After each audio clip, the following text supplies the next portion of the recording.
Elephants have been a companion of man since ancient times, and as men waged war against one another, elephants became part of the bloodshed.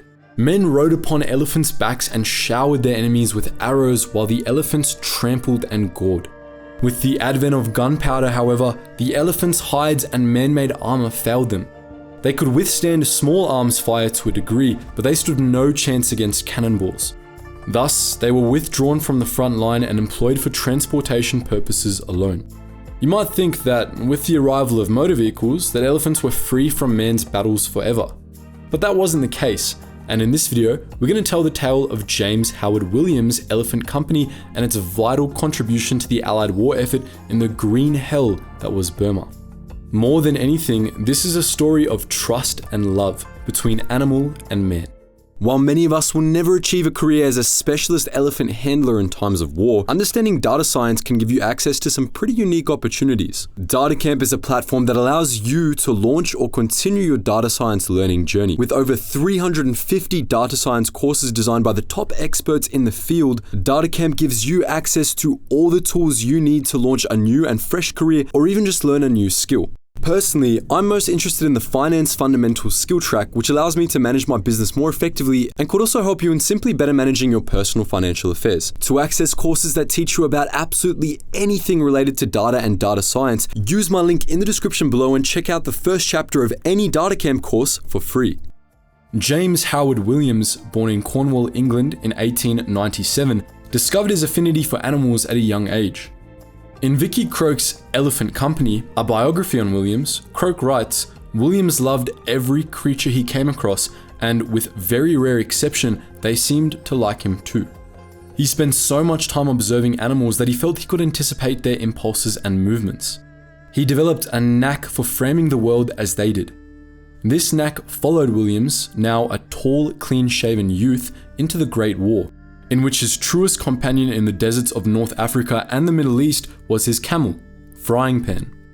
After the British Army demobilized Williams in January 1920 at the rank of captain, he found himself knocking back drinks with one of his human comrades, who mentioned a teak logging company known as the Bombay-Burma Trading Corporation.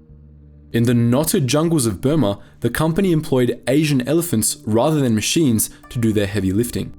If the idea of a jungle adventure hadn't already piqued Williams' interest, the idea of becoming an elephant wallah had. He signed a contract with Bombay-Burma on the 7th of July, 1920. Entering Burma through Rangoon, Williams ventured north and then followed the Chindwin River upstream to the Maita River Valley in Upper Burma. Rife with disease and jungle nasties, many other men would have called this place hell. But for Williams, it quickly became home. Employed as a forest assistant, Williams' job was to oversee the elephants, the men, and the camps where the work was done. Simply put, in non-monsoon seasons, the elephants dragged harvested teak logs into waterways such as creeks. Come monsoon season, the rains bloated the waterways and carried the logs downstream into the immense Irrawaddy River. Another part of the elephants' wallahs' jobs was creating elephant bridges so that they could pass over creeks.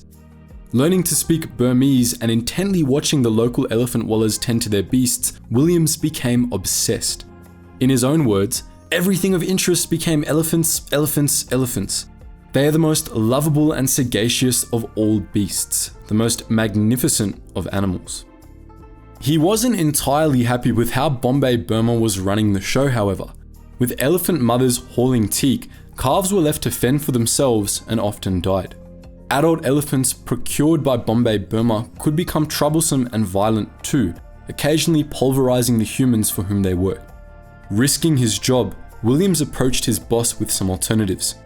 After some convincing, Williams got the thumbs up for an elephant school in which the calves and their wallahs could learn their trade together, and later, an elephant hospital.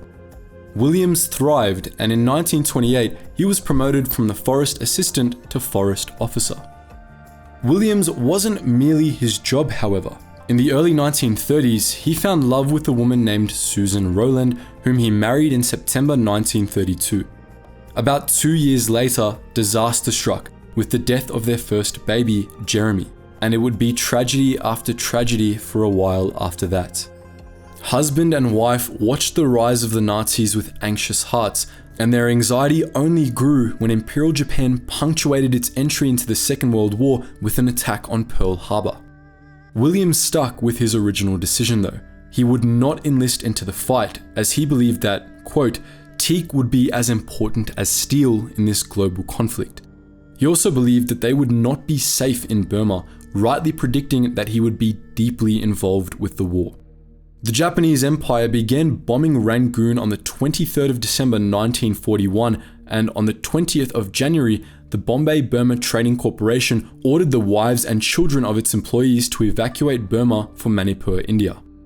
This was a journey that they would have had to make on foot were it not for Williams and his elephants. On the 23rd of February, some 110 elephants set out for the border, bearing the evacuees' supplies and those evacuees unable to walk.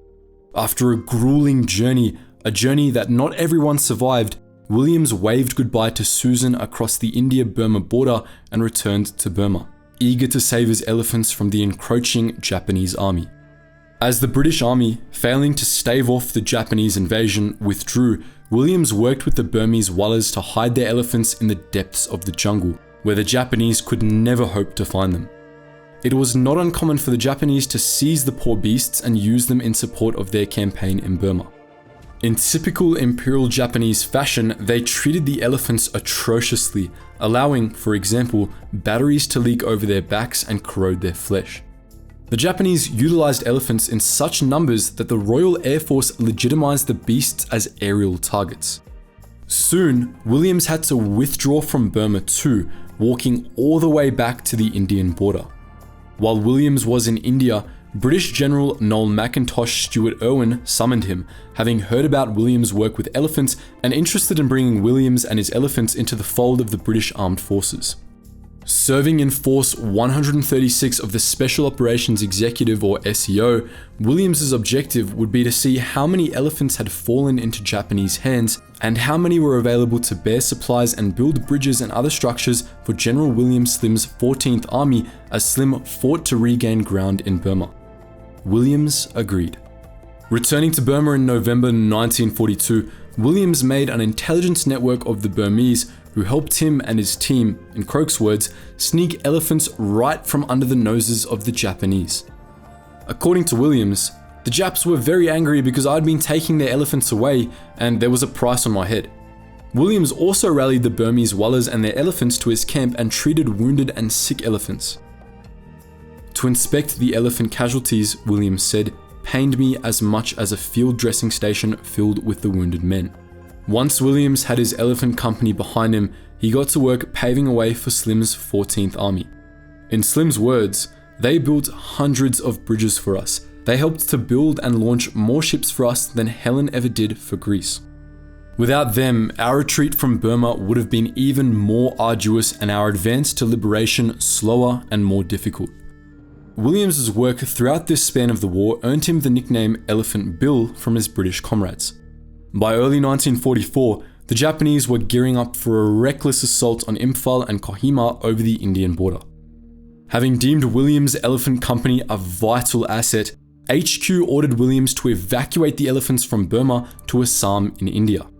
To get there, they had to cross a series of treacherous mountain ranges along which the elephants might have lost their footing and, panicking, thrown themselves to their deaths. And there weren't just Williams' 53 elephants and their 90 Wallahs either. As the evacuation party progressed, they picked up over 60 refugee women and children and 40 ethnic Karen soldiers too. The party's greatest challenge, however, was a sheer 82 meter or 270 foot wall of rock which the elephants could not circumvent. Rather than backing down, Williams rose to the challenge, employing the help of a nearby village to cut steps into the rock face and build an elephant stairway. To guide an army of elephants from the base of the rock face to its summit, a grueling 3-hour journey in which every footfall was life or death, vast amounts of trust between beast and man were required. With Williams' favorite elephant, a tusker named Bandula, leading the way, the party bested the climb without casualty. Later, Williams had the following to say about this incredible achievement. I learned more in that one day about what elephants could be got to do than I had in 24 years. It was a moment of greatness. General Slim himself spoke highly of it too.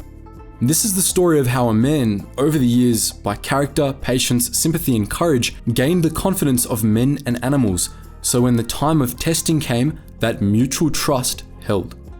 Having defeated the obstacles in their way, the party reached safety in late April and were able to rest in safety from the war for a time. Speaking of time, Williams's time with Elephant Company had essentially come to an end. For his contributions to the Allied war effort, he was mentioned in dispatches twice and awarded the Order of the British Empire in 1945. By early 1946, he was back in England where he worked as a gardener and author and lived with his wife, second son and daughter. In 1958, at 60 years of age, Williams perished during an emergency appendectomy.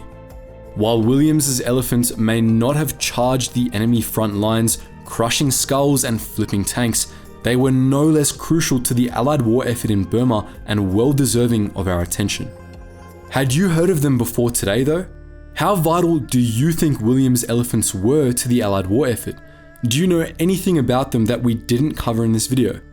Please feel free to share all your thoughts in the comments section below, and as always guys, thank you so much for watching and I hope you learned something new. Your thoughts in the comments section below, and as always guys, thank you so much for watching and I hope you learned something new.